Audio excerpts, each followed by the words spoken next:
Olha só, este mês a Política Nacional de Resíduos Sólidos completa 13 anos e ainda tem muitos locais, muitas prefeituras em todo o país, inclusive aqui no Piauí, que não se adequaram ainda ao que preza a política de resíduos sólidos. No Piauí, até agora, apenas 18 municípios estão em fase adiantada para acabar com os lixões a céu aberto. E 7 deles já concluíram essa etapa com a instalação de aterros sanitários que atendem à legislação. Então, para orientar os municípios sobre o cumprimento da lei, o Ministério Público possui o projeto Zero Lixões por um Piauí mais limpo. E é sobre esse assunto que nós vamos conversar a partir de agora com a coordenadora do projeto, a promotora Áurea Madruga. Boa tarde. Bem-vinda, promotora, ao Bancada Piauí. Obrigada por ter aceitado o nosso convite. Boa tarde, Sayuri. Boa tarde, Pedro. Boa tarde. Estamos falando aqui do projeto, né, Zero Lixões por um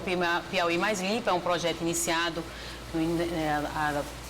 fazendo agora seus 2 anos, mas de estudo, de trabalho, para como poder avançarmos nessa temática de resíduos sólidos. Logo quando nós ingressamos nesse estudo, nos deparamos com o diagnóstico da limpeza urbana dos municípios piauienses elaborado pelo Tribunal de Contas no mesmo ano, baseado no exercício 2019. Naquele documento que está no site do TCE, aponta 90% dos municípios piauienses declararam, no questionário que foi proposto aos prefeitos, que entregavam seus resíduos a lixões a céu aberto. E 8% declararam que entregavam a aterros controlados, 2% a aterro sanitário. Nós, então, fora uma série de outros pontos que ali se encontram. Mas fomos visitar esses municípios que estavam com 8% para ver que irregularidade é que era, porque o aterro controlado não é permitido por lei. Então, a gente já passava de um patamar de 98% de irregularidade no estado do Piauí. Então, fomos verificar, porque às vezes poderia haver uma irregularidade que podia ser sanada junto ao órgão ambiental para efetivamente aquele local ser um local apropriado de receber seus resíduos. E qual foi a nossa surpresa? Que vimos nos aterros controlados, que mesmo não sendo permitido por leis, é uma situação intermediária, não é um lixão a céu aberto, mas ou há uma manta de proteção, ou há um tratamento do chorume, há algo que ainda se tem um tratamento. E nós nos deparamos com lixões a céu aberto, tal qual os outros municípios que nós fomos visitar nessa ocasião. Então, fomos conversar com os auditores e no próprio documento há a informação de que, em razão da pandemia, as informações eram autodeclaratórias, não puderam em loco aferir. Então, também não era uma irregularidade do documento diante desse contexto. E qual foi a nossa surpresa? Conversar com os auditores, elaboraram aquele documento minucioso, bem trabalhoso, que traz toda a realidade dos 224 municípios. Eu disse, doutora Áurea, quando a gente terminou, ia sair a informação que tinha mais de dezenas de aterros no estado.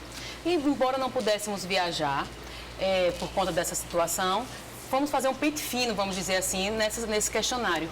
E os municípios responderam, porque o terreno que a gente joga o lixo, a gente chama de aterro.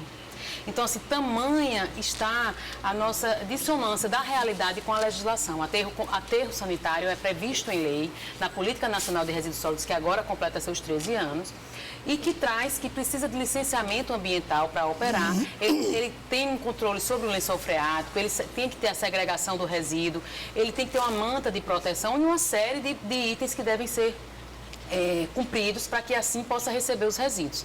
Então, além disso, nessa temática, assim, a gente se depara também da ausência da educação ambiental, onde quase 80% dos municípios declararam que na temática do lixo não promoviam nenhuma ação de educação ambiental. Então, também levou o Ministério Público a criar uma cartilha para auxiliar os municípios, essa cartilha aqui do Zero Lixões por um Piauí mais limpo. As fotos de início são até das visitas que nós fizemos, para auxiliar nessa questão, trazer os conceitos, trazer essa diferença importante que a gente precisa ter sobre o que é resíduo, o que é rejeito.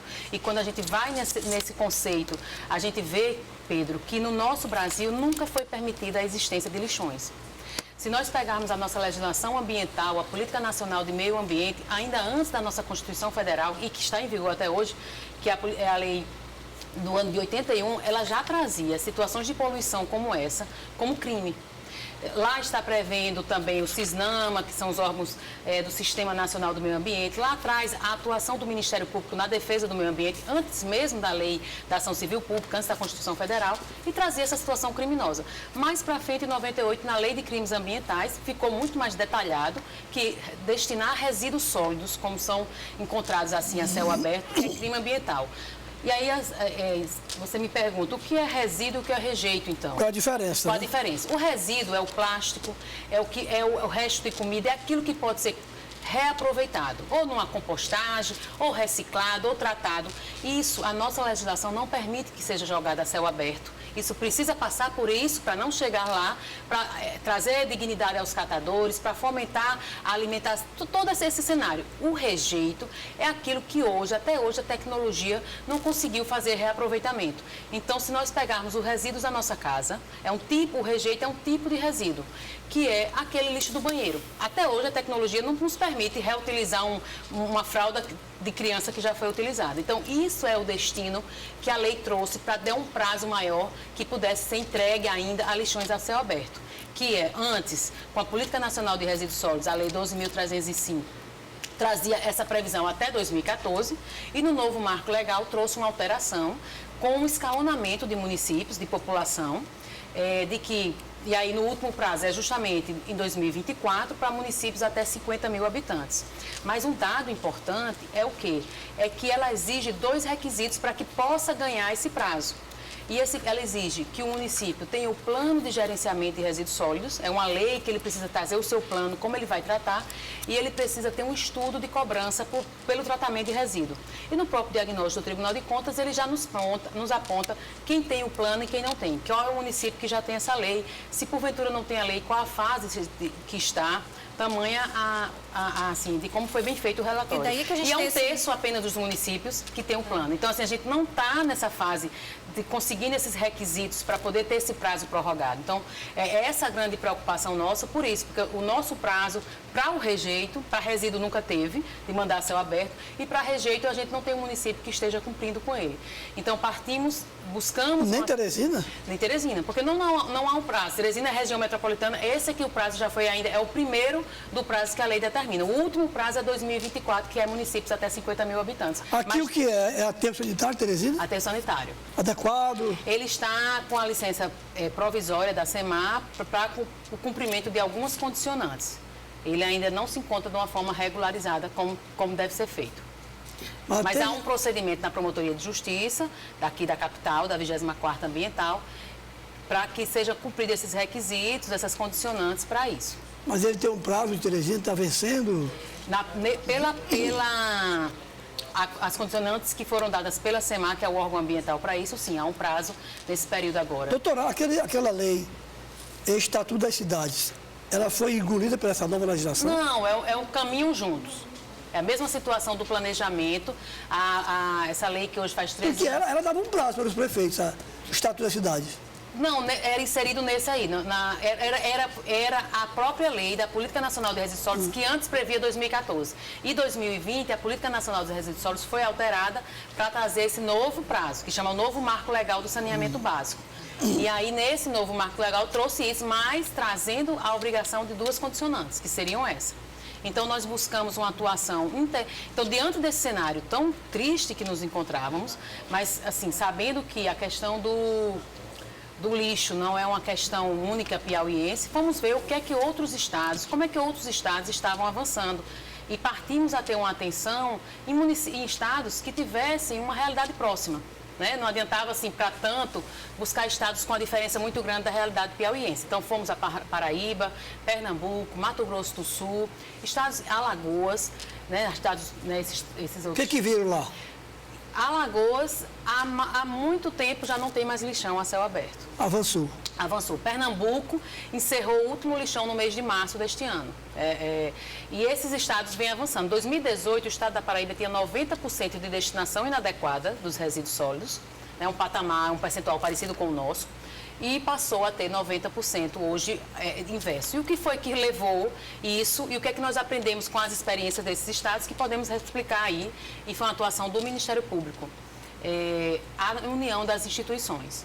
Então, esses avanços, muito embora nós temos legislação forte, nós temos uma situação de um crime ambiental, onde o gestor municipal é o autor desse crime por manter uma situação dessa no meio ambiente, não bastava só isso. O que foi importante foi essa união de instituições. Surgiu aí o consórcio. É permitido, é? Também é permitido. É uma das alternativas que a Lei da Política Nacional de Resíduos Sólidos também traz como solução. Tem limite para consórcio? Não. 2 cidades, 3 cidades, 4 cidades? Não tem. Não tem, né? Doutora, eu estava fazendo uma pesquisa, né, e eu vi os especialistas dizem que o impacto dos lixões não acontece só no local em que ele está instalado, né? Pode chegar a um raio, Pedro, de 60 quilômetros 60? ali de onde está o lixão. Por isso, a população tem que cobrar dos gestores que se tome uma atitude imediata, não é mesmo? Isso. Ela tem um raio... Olha, as viroses que nós tanto, né, que são sentidas, há estudos da Organização Mundial de Saúde que apontam que a origem dos roedores, a origem daqueles insetos que levam isso, vem dos lixões. Baratas, tudo. Tudo. E aí, nesse contexto, há um termo de cooperação que foi firmado pelo Ministério Público, juntamente com o Tribunal de Contas e com o Governo do Estado, para juntos atuarem e verificarem como é que se resolveram. E como é que esses estados também conseguiram avançar, além dessa união das instituições. A conversa com o gestor municipal, trazendo para ele as informações. No estado do Piauí, nós já contamos com 3 locais licenciados para receber resíduos sólidos. Então, fomos ao órgão ambiental, que é a SEMAR, quais os locais que já estamos. Então, nós temos 3 locais.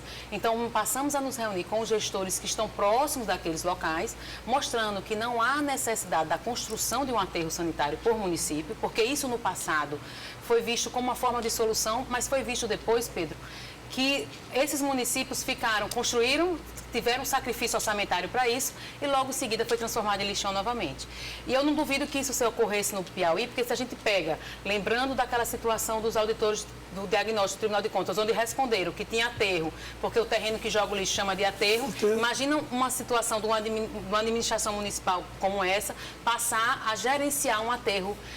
Como é que isso seria ter know-how para isso, dessa dificuldade? Já né? tem ONG que administra aterro sanitário? Tem? Não, que eu conheça, não. Não, né? Não. Por quê? Não Seria um avanço, porque tem ONG que administra a água, a energia elétrica, podia ter um para aterro sanitário. Não conheço. Né? E esses estados que foram, não fizeram dessa forma, obrigando a construção, pressionando a construção de aterro. Onde tinha próximo, caminhava. Então, nós temos também um instrumento... Tem ONG que recolhe o lixo, né? Exato. Não é disso, não. Tem um instrumento muito importante nesse contexto aqui, na realidade piauiense, por exemplo, a mudança da Paraíba se deu dessa forma, união das instituições, determinando que os municípios passassem a destinar onde é o local apropriado, não precisando construir aterro, mas sem o ICMS ecológico. Lá não tem a realidade do ICMS ecológico. E nós temos essa realidade, os municípios que cumprem as normas ambientais, pontos ambientais, eles passam a receber no ano seguinte recursos para isso, uma parte do ICMS ecológico, uma parte do ICMS que se tratar como ICMS ecológico. Então, quando nós formos iniciando esse trabalho junto com essas 3 instituições, reunindo com os prefeitos municipais de uma primeira região, chegamos ao prefeito conversando com ele, mostrando para ele a viabilidade financeira. Por exemplo, de que aquele local ali, licenciado, que está cumprindo as normas ambientais, fez uma previsão do quanto receberia o resíduo daquele município. E fomos até o TCE, por isso que essa parceria ela se mostra muito eficaz e muito importante, porque eles que nos passou, olha, o município tal está recebendo tanto de ICMS ecológico, a parcela é tanto, e o encontro de contas, mas está gastando tanto com festa, está gastando tanto com publicidade, mostrando ao gestor municipal um melhor gerenciamento das despesas. E aí já temos avanços, firmamos termos de ajustamento de conduta com esses prefeitos, com um número de prefeitos, dando um prazo, né, para encerramento do lixão, para a destinação correta dos resíduos urbanos, mas também da saúde, porque quando nós visitamos alguns lixões das cidades, encontramos muitas seringas, encontramos ambientes, locais, lixos hospitalares que não permitem, isso não é muito mais gravoso ainda para a gestão, né? E estão sujeitando nossos catadores a uma situação ainda muito pior do que já se encontra. Então, também iniciar uma coleta seletiva para poder justamente a participação da sociedade, trazer a sociedade, porque todos nós somos responsáveis pelo lixo que produzimos. Não deixar também a cargo da prefeitura uma situação que é nossa, né? Trazer esse aspecto de cidadania. E somos nós que estamos sofrendo. Né? Promotora, a gente já está se encaminhando mais ou menos para o finzinho da nossa entrevista, mas para a gente amarrar essa nossa conversa. Para o futuro próximo, a gente tem prazo aí de 1 ano para os municípios de até 50 mil habitantes. A senhora tem uma visão positiva? Acha que as prefeituras vão conseguir cumprir esse termo de ajustamento de conduta e a gente possa ter uma realidade melhor, tal qual o estado da Paraíba? Eu acredito nisso porque nós já iniciamos. Antes, logo quando começamos com isso, não, assim, quando a gente chegava para se reunir com isso não existe, isso é impossível. E eles mesmos estão vendo que sim. Né? Nós fomos à Água Branca, numa reunião lá, onde os catadores estavam numa cooperativa, já estava recebendo recurso, com EPI, né? Numa situação de proteção a eles. O município já encaminhando, então nós já temos municípios que já encerraram. Lá é consórcio, né? Não, lá é a destinação, cada município está firmando, fazendo a licitação para entregar destinos sem consórcio. Paraíba, né? Então, eu acredito sim nesse avanço, até porque é um crime ambiental, né? Os municípios com os quais nós estamos nos reunindo, quando vamos nos reunir, nós vamos junto com o auditor do Tribunal de Contas, nós vamos junto com o auditor da SEMAR, justamente trazendo cada um com essa oportunidade, abrindo espaço também para o gestor falar da sua situação e de apresentar. Tanto que teve gestor que para nós que disse, olha, eu pensava que eu tinha que construir um aterro, não tenho recurso para construir um aterro, tanto é que um aterro é muito caro. Há estudos que a manutenção dele corresponde a 60%. Além de tão cara a obra, mas ela é só 40%. A manutenção de um aterro é 60%. Então, ele achava, não, eu escolho o terreno mais distante, porque eu não tenho como construir, mas agora eu vejo que há uma viabilidade financeira de sim resolver definitivamente, e dessa forma isso vem acontecendo. Então, nós já temos municípios com lixões encerrados, e essa tendência, sim, porque é um crime ambiental, o gestor com os quais nós estamos nos reunindo, com os prefeitos, eles estão, depois da reunião, nós apresentamos o nosso conteúdo para que se resolva dessa forma, destine corretamente o resíduo urbano, o resíduo da saúde, encerre seu lixão, inicie um trabalho de coleta seletiva e uma série de situações. E aí, dando um prazo, e caso não firme, há o acordo de não persecução penal. A senhora falou aí, em razão do crime ambiental. 2% que tem aterro, não foi? Isso. Teresina e quem mais? Na verdade, nessa situação, outros municípios tinham dado outros nomes, não me recordo agora, mas quando... Parnaíba, Picos? Não, Picos não, Parnaíba não. Não, quando foram aferir, não se tratava de aterro sanitário, porque como foram autodeclaratórios, aquela informação não condizia com o que efetivamente foi a realidade. Então, o nosso percentual é uma totalidade. Não hoje, porque já estão encerrando, mas antes desse projeto iniciar, sim. E isso trouxe mais... um desafio muito maior, porque esses estados, quando uniram as instituições, eles já tinham um patamar melhor. Eles já tinham 30% de destinação correta, nós não. Mas os órgãos, as instituições, o Tribunal de Contas, o governo do estado através da SEMAR e o Ministério Público, estão imbuídos a mostrar ao gestor a necessidade disso, a esclarecimento quanto ao crime e de ter a solução, tanto que está se encerrando, e acredito que esse é um avanço que não tem mais retorno, que vai caminhar para frente. Doutora, aquelas usinas de lixo que para reduzir o lixo, que não deu certo, não? Pois é, nesses estados que a gente trabalhou, que a gente conversou, não existe essa experiência. Aqui teve uma vez, acabou em Teresina. Porque ela tem um custo muito elevado, né, nessa situação aí. E nesse contexto eu não tenho experiência desses estados que nós conversamos que foi resolvido dessa forma. Então a gente precisa...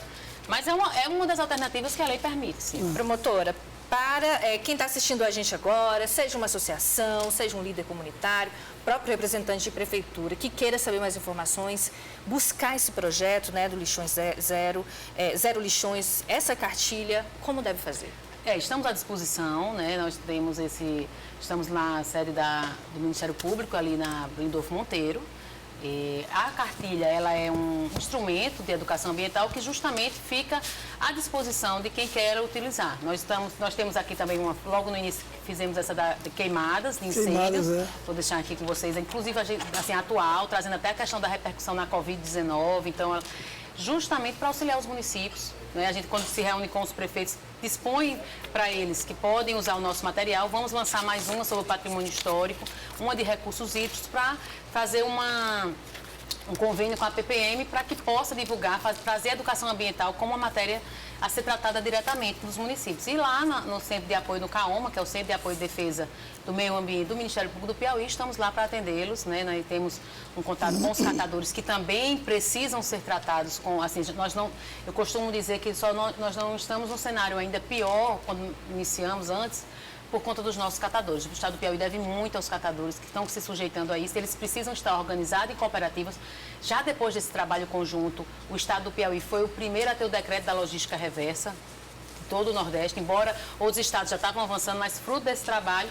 E nossos catadores... reversa, a empresa tem que recolher... A logística reversa, há um acordo nacional de que 22% das embalagens de quem coloca no mercado tem que retirar. É verdade. Então, eles precisam comprovar, ao final de um ano, eles precisam comprovar essa meta para conseguir os selos ambientais, nacionais. E aí eles buscam isso com nota fiscal. Então, eles vão à cooperativa de catadores, para as cooperativas tirarem essas embalagens. Não precisa, uma grande empresa X, ela não precisa tirar a embalagem dela, mas ela precisa tirar o percentual da tonelada de que ela vendeu.